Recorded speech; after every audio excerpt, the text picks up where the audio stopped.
Batu Luang yang berada di Kuala Penyu, Sabah, telah menyimpan sebuah kisah legenda yang dipercayai berlaku pada masa dahulu oleh masyarakat Kuala Penyu.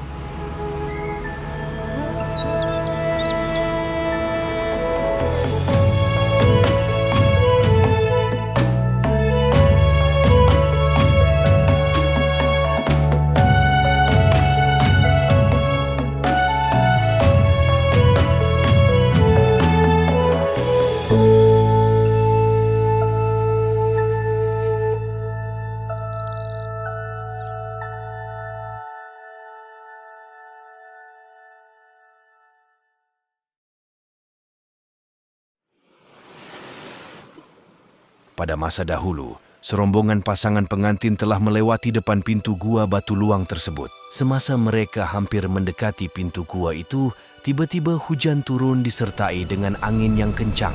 Oleh disebabkan itu, pasangan pengantin dan rombongannya tiada pilihan lain selain berlari masuk ke dalam gua Batu Luang untuk berlindung daripada hujan dan angin yang kencang yang berlaku pada masa itu.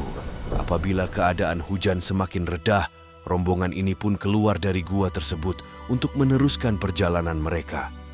Akan tetapi sebaik saja orang yang kedua terakhir melangkah keluar, tiba-tiba pintu gua Batu Luang tertutup dan meninggalkan pengantin perempuan terkurung di dalam gua tersebut.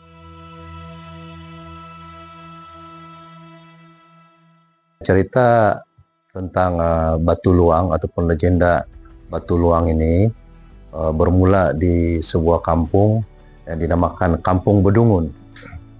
Di kampung ini tinggal sepasang suami istri.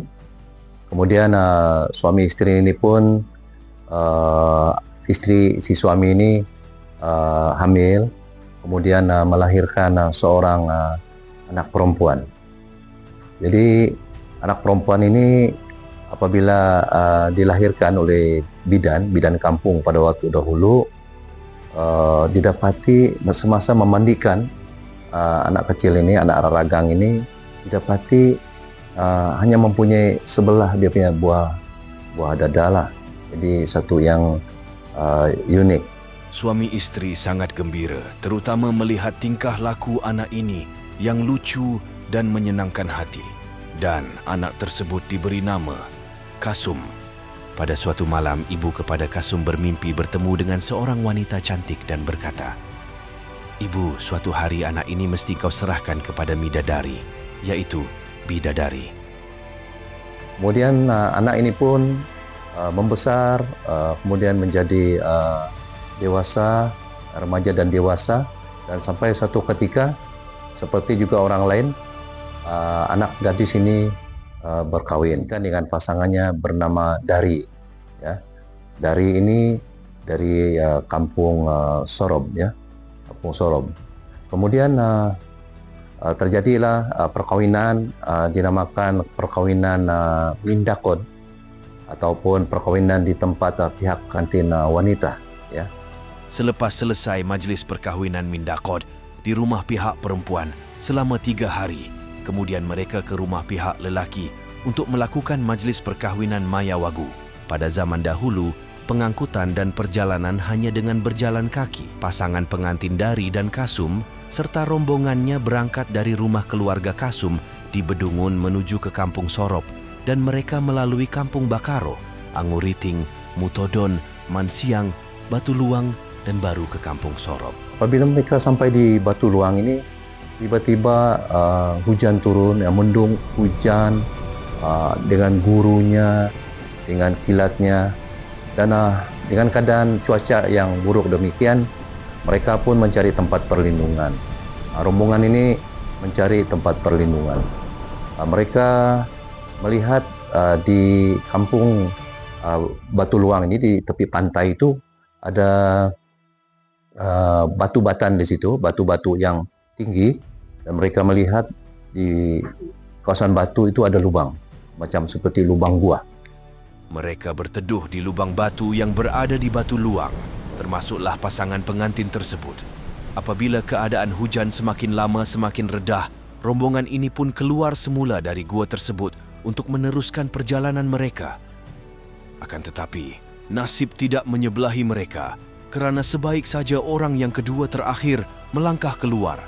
Tiba-tiba pintu gua batu luang tertutup dan meninggalkan pengantin perempuan terkurung di dalam gua kerana tidak sempat keluar dari gua batu luang tersebut.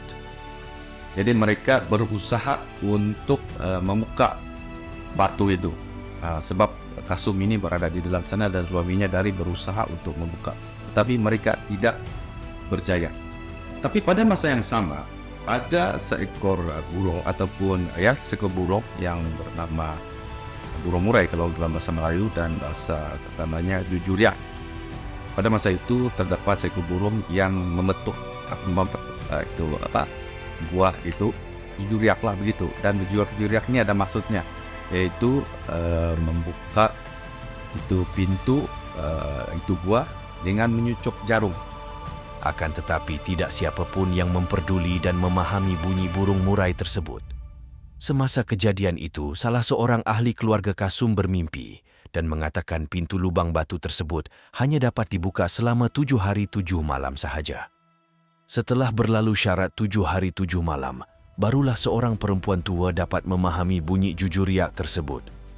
Walaupun sudah terlambat, mereka tetap mencuba melakukan seperti apa yang disuruh oleh jujuriak tersebut, yaitu mencucuk sebilah jarum pada lubang kecil di tempat Kasum terkurung di ruang di dalamnya. Namun apa yang terjadi? Hanya terbuka lubang kecil sahaja dan hanya dapat mengeluarkan tangan Kasum sahaja dari dalam lubang batu itu. Oleh disebabkan itu, Kasum hanya dapat menyerahkan cincin kahwin kepada suaminya Dari. Dan Kasum berpesan kepada orang kampung, "Onjo kau ko susah guang sabab loin ko aku anisitu, dolalom it ngamogumu akai situ," yang bermaksud jangan bersusah hati kerana bukan seorang sahaja saya di sini, tetapi kami ramai di sini. Keadaan ini menyebabkan orang-orang kampung tidak berpuas hati. Tidak berpuas hati dengan keadaan ini. Akhirnya mereka berjumpa dengan orang-orang yang pandai lah di kampung, ya, bertanya dan juga mengusahakan dengan cara yang lain untuk mengeluarkan dari di situ. Jadi kemudian sebelum benda ini terjatuh, apabila tidak dapat dikeluarkan, Kasum ini sempat berpesan kepada suaminya, "Ambillah cincinku ini, inilah sebagai kenangan kita. Saya tidak dapat mengikuti kamu lagi," katanya. "Saya sudah lain sekarang ini, saya sudah ramai rakan-rakan saya di sini." Tetapi orang tua-tua di situ mengatakan yang kawan-kawannya itu adalah makhluk halus ataupun bidadari. Jadi balik kepada cerita orang pandai yang berada di Batu Linting tersebut, dia melihat bahwa ini adalah pekerjaan rogon lah ataupun kuasa gaib hantu lah. Ya. Jadi dia pun berusaha, ya, dia pandai, dia pun berusaha melawan kuasa gaib tersebut sehingga terjadi peperangan gaib lah. Ya. Terjadilah perlawanan menggunakan kuasa gaib, yaitu rogon dari Batu Linting melawan dengan rogon dari Batu Luang. Begitu lama pertempuran, namun rogon dari Batu Linting tidak dapat mengalahkan rogon di Batu Luang tersebut. Lubang Batu Luang tidak pernah terkena sasaran hentaman batu yang dijadikan senjata dengan diterbangkan oleh kuasa gaib. Salah satu bukti peperangan ini ialah ada batu yang patah berdekatan dengan Batu Luang dan satu lagi masih berdiri dan satu pula jatuh ke tanah dipanggil Batu Punggul. Di Batu Linting pula di tepi pantainya terdapat batu bersusun panjang ke arah laut yang kononnya diterbangkan oleh rogon Batu Luang bagi memerangi rogon Batu Linting. Rogon Batu Luang begitu kuat dan tidak dapat dikalahkan. Akhir kisahnya melalui perantaraan Bobolian didapati bahawa Kasum sudah bertukar pakaian, maknanya Kasum sudah menjelma menjadi bidadari, berkahwin dan mempunyai anak dan keluarga sendiri di dunianya. Ada satu adat terlebih dahulu diamalkan oleh penduduk Kuala Penyu. Dan pada ketika itu saya pun tidak tahu bahwa adat itu sebenarnya diterjemahkan daripada kisah ini. Yaitu menurut kisah ini Kasum ini sudah memberitahu bahawa dengan bahasa dululah Dia berkata, muli aku memuai temului dakau, tetapi menanda kau dah misok ketandaan. Maksudnya, saya akan balik ke rumah dengan kamu membuat sesuatu tanda. Dan saya tahu bahwa kenapa itu wujud, sebab saya pernah mengalami sebelum adanya mungkin agama Kristian atau agama-agama lain, ada satu adat yang dinamakan memilih sawat. Kalau orang biasa panggil sini makan atas.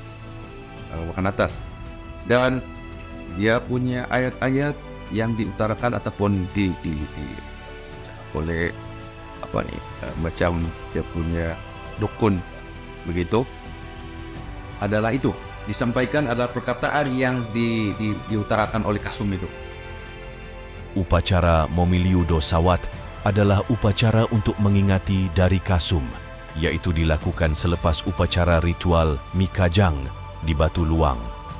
Panggilan dari Kasum bermaksud Midadari Kasum atau Bidadari Kasum. Mereka mengadakan ritual Momiliudo Sawat untuk menjemput dari Kasum hadir bersama mereka dengan uok atau pesanan tertentu, iaitu Oku tu dari Kasum ongoi kau nio sidang lalu, yang bermaksud engkau dari Kasum pergilah bertamu. Upacara ini masih wujud dan masih diamalkan oleh sebahagian kecil masyarakat di Kampung Gorowot, Kuala Penyu dan sekitarnya, dan cerita atau tangon ini dipelihara sejak turun-temurun dalam masyarakat Tatana. Akan tetapi, cerita ini kurang mendapat sambutan seperti cerita yang lain. Bagi pendapat peribadi, kenapa kisah Batu Luang ini kurang mendapat sambutan ataupun kurang popular berbanding dengan cerita rakyat yang lain? Bagi saya, mungkin sebab Kuala Penyu itu sendiri adalah satu daerah yang kecil, and then cerita Batu Luang ini sendiri pun mula diketahui apabila tempat Batu Luang itu sendiri menjadi salah satu tarikan tempat yang menarik di Kuala Penyu, dan orang mula berminat untuk mengetahui apa cerita legenda di sebalik cerita ni. Jadi dia secara tidak langsung sudah menyebarkan cerita Batu Luang di sebalik cerita, di sebalik tempat yang menarik tu. And then secondnya, mungkin sebab cerita Batu Luang ni dia tidak dibuat lakonan seperti contoh cerita rakyat Si Tanggang. Cerita pasal Si Tanggang ni dia popular sebab mana-mana tempat, and then lapisan umur pun akan tahu cerita tu. Sebab kan tiada dibuat short film ataupun dokumentari yang lebih terperinci lah, dan platform media pun kurang. Mungkin itu salah satu sebab kenapa Batu Luang ni, cerita di sebalik Batu Luang ini tidak terdedah. Terpulang kepada generasi pada masa kini untuk menilainya, kerana cerita ini secara ringkasnya adalah untuk memberi pendedahan dan pengetahuan kepada orang luar, terutama masyarakat di Kuala Penyu, berkaitan dengan kisah legenda Batu Luang, serta membolehkan orang luar untuk menghayati kisah legenda Batu Luang ini dan melihat sendiri keindahan yang ada di kawasan Batu Luang. Dan akhir sekali, kita haruslah menjaga kebersihan di kawasan pantai Batu Luang untuk menghormati kisah legenda Batu Luang ini.